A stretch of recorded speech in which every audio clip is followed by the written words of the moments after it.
Hello दोस्तों, technical channel take वोल्टा में आपका स्वागत है।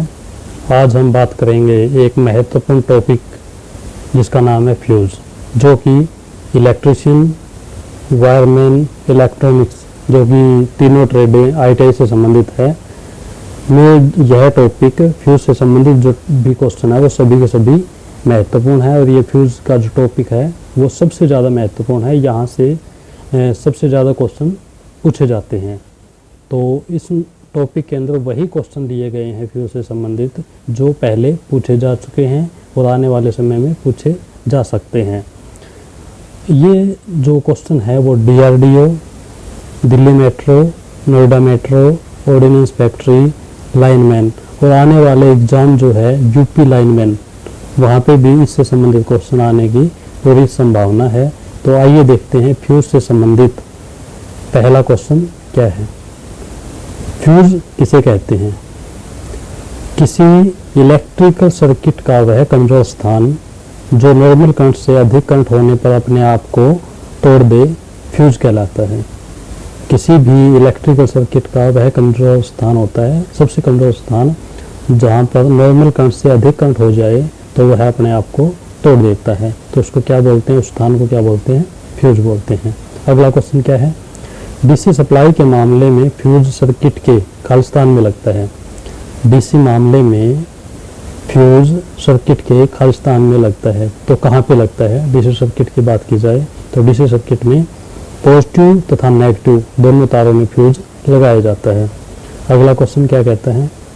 ऐसा फ्यूज़ जो निर्धारित मान की विद्युत धारा से काफ़ी अधिक धारा भी केवल कुछ क्षण के लिए सहन कर सकता है, कौन सा फ्यूज़ है? तो वह फ्यूज़ है HRC फ्यूज़।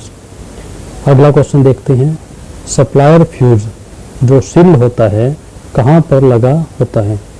जो सप्लायर फ्यूज़ होता है वो कहाँ पर लगा होता है, जो कि सील्ड भी होता है? तो वह लगा होता है एनर्जी मीटर के बाद में। अगला क्वेश्चन क्या है? फ्यूज़ की रेटिंग होती है। फ्यूज़ की रेटिंग किस में होती है? तो फ्यूज़ की रेटिंग होती है एम्पियर में। अगला क्वेश्चन क्या कहते हैं? मेल्टिंग पॉइंट किसे कहते हैं? तो मेल्टिंग पॉइंट क्या होता है? ये साइंस से संबंधित भी क्वेश्चन है। साइंस के हिसाब से भी ये क्वेश्चन पूछा जाता है अन्य एग्जामों में, HSC और SSC में भी। तो मेल्टिंग पॉइंट किसी भी पदार्थ का वह बिंदु जिस पर वह पिघलना शुरू कर दे, मेल्टिंग पॉइंट कहलाता है। आइए देखते हैं अगला क्वेश्चन।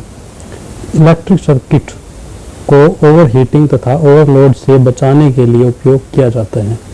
जो इलेक्ट्रिक सर्किट है वो ओवरहीट हो जाता है और ओवरलोड भी हो जाता है, तो उससे बचाने के लिए इलेक्ट्रिक सर्किट को, तो उसके लिए क्या इस्तेमाल किया जाता है? तो वह फ्यूज़ इस्तेमाल किया जाता है। आइए देखते हैं अगला क्वेश्चन क्या है।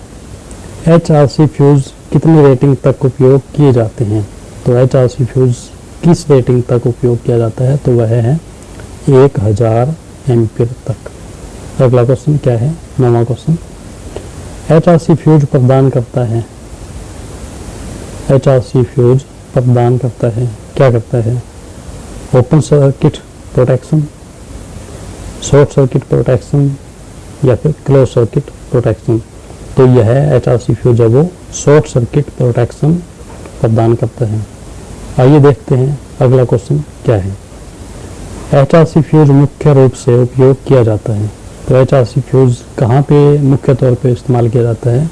तो वह मुख्य तौर पे 3 फेज सिस्टम के अंदर उपयोग किया जाता है, जो कि हाई रेटिंग का फ्यूज़ होता है HRC फ्यूज़। अगला क्वेश्चन क्या है? एक अच्छे फ्यूज़ तार के क्या गुण होने चाहिए? जो एक अच्छा फ्यूज़ है तो उसके गुण क्या होने चाहिए? तो उसके गुण होने चाहिए उसकी स्पेसिफिक रेजिस्टेंस जो है वो कम होना चाहिए और मेल्टिंग पॉइंट भी कम होना चाहिए। मेल्टिंग पॉइंट और स्पेसिफिक रेजिस्टेंस, जिसको विशिष्ट रेजिस्टेंस भी कहते हैं, वो कम होना चाहिए और मेल्टिंग पॉइंट भी कम होना चाहिए। आइए देखते हैं अगला क्वेश्चन क्या कहता है। तो अगला क्वेश्चन है फ्यूज़ कौन से वायर में लगाया जाता है? तो फ्यूज़ फेज वायर में लगाया जाता है। अगला क्वेश्चन। स्विच, सॉकेट, प्लग तथा होल्डर आदि खालिस्तान के बने होते हैं। तो ये स्विच, सॉकेट, प्लग और होल्डर किस चीज़ के बने होते हैं? ये बैकेलाइट के बने होते हैं, जो कि अच्छा कुछ अलग है। अगला क्वेश्चन, फ्यूज किस प्रभाव पर कार्य करता है? तो फ्यूज किस इफेक्ट पे कार्य करेगा? तो किस प्रभाव पे कार्य करेगा? तो ये हीटिंग इफेक्ट पे कार्य करेगा। आइए देखते हैं अगला क्वेश्चन क्या है। कौन से फ्यूज की वायर को आसानी से बदला जा सकता है? तो इसका सही आंसर है रिवायरेबल फ्यूज की तार जो है वो उसको आसानी से बदला जा सकता है। रिवायरेबल फ्यूज का दूसरा नाम किटकैट फ्यूज भी रखा जाता है, कहा जाता है। अगला क्वेश्चन क्या है, आइए देखते हैं। लिक्विड टाइप फ्यूज में भरा जाता है, तो लिक्विड टाइप फ्यूज में क्या भरा जाता है? CTC, carbon tetra chloride. आइए देखते हैं अगला क्वेश्चन क्या है। MCB की फुल फॉर्म होती है। MCB की फुल फॉर्म क्या होती है? Miniature circuit breaker. क्या? मिनिएचर सर्किट ब्रेकर MCB की फुल फॉर्म होती है, जो कि एग्जाम में सबसे ज़्यादा पूछी जाती है। आइए देखते हैं अगला क्वेश्चन क्या है। SF6 गैस होती है। SF6 जो गैस है वो कौन सी गैस होती है? वो एक डाइइलेक्ट्रिक गैस होती है, जो कि फ्यूज के अंदर इस्तेमाल की जाती है, और एक SF6 फ्यूज भी होता है। आइए देखते हैं अगला क्वेश्चन क्या है। DC लाइट सर्किट के लिए MCB इस्तेमाल की जाती है। DC लाइट सर्किट के लिए कौन सी किस नोब वाली MCB इस्तेमाल की जाती है? तो इसके लिए काले नोब वाली MCB इस्तेमाल की जाती है। आइए देखते हैं अगला क्वेश्चन। नमी कौन से फ्यूज के लिए सबसे ज़्यादा नुकसानदायक रहती है? जो नमी है वो कौन से फ्यूज के लिए सबसे ज़्यादा नुकसानदायक रहती है? तो वो रहती है SF6 फ्यूज के लिए। और SF6 फ्यूज में जो गैस है SF6 वो उसका कोई कलर नहीं होता और यह टॉक्सिक होती है। आइए देखते हैं आगे कौन सा क्वेश्चन है। किस धातु का उपयोग फ्यूज वायर बनाने के लिए नहीं किया जा सकता? तो स्टेनलेस स्टील का इस्तेमाल नहीं किया जा सकता, क्योंकि इसका मेल्टिंग पॉइंट ज़्यादा है, इसलिए इसका फ्यूज वायर बनाने के लिए स्टेनलेस स्टील का उपयोग नहीं किया जाता।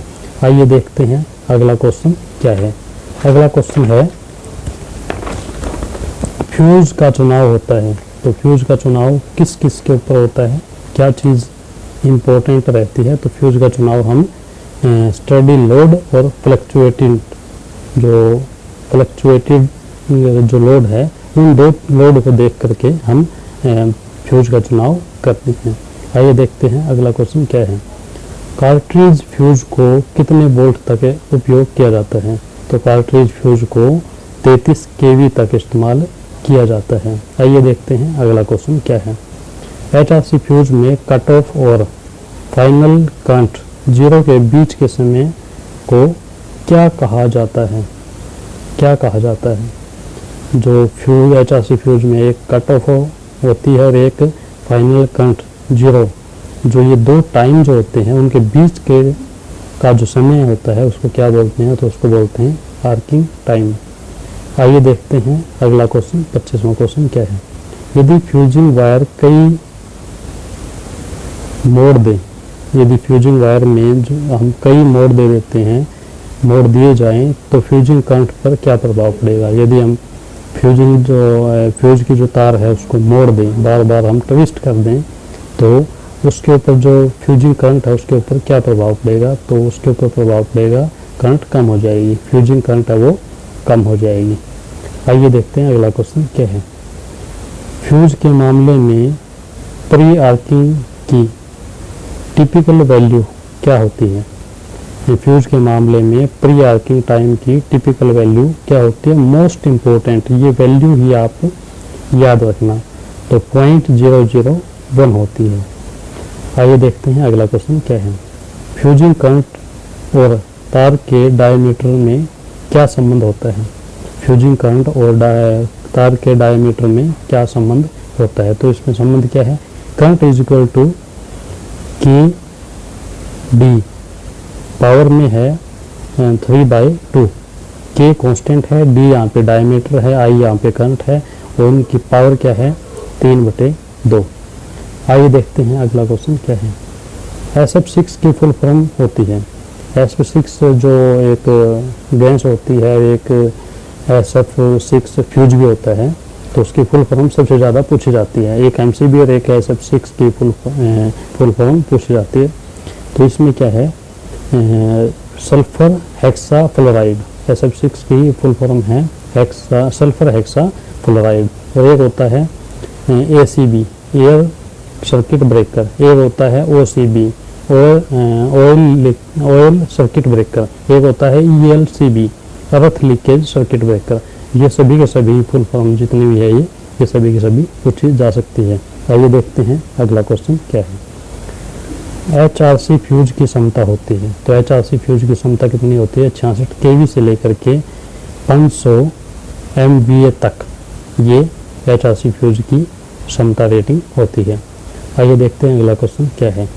वह पदार्थ जिसका प्रतिरोध ताप गुणांक 0 होता है, ऐसा पदार्थ जिसका प्रतिरोध ताप गुणांक 0 होता है, तो वो होता है मैग्नीन। आइए देखते हैं अगला क्वेश्चन क्या है। HRC फ्यूज में फ्यूज वायर किस धातु का बना होता है। मोस्ट इम्पोर्टेंट है। HRC फ्यूज में जो फ्यूज वायर जो होती है वो किसकी बनी होती है, तो वो बनी होती है चांदी की। ये थे महत्वपूर्ण फ्यूज से संबंधित महत्वपूर्ण क्वेश्चन जो कि आने वाले एग्जाम में पूछे जा सकते हैं। मुझे उम्मीद है कि आपने पूरी वीडियो ध्यान से देखी है। यदि नहीं देखी है दोबारा देख लीजिए, क्योंकि ये क्वेश्चन है ये ज़्यादा महत्वपूर्ण है।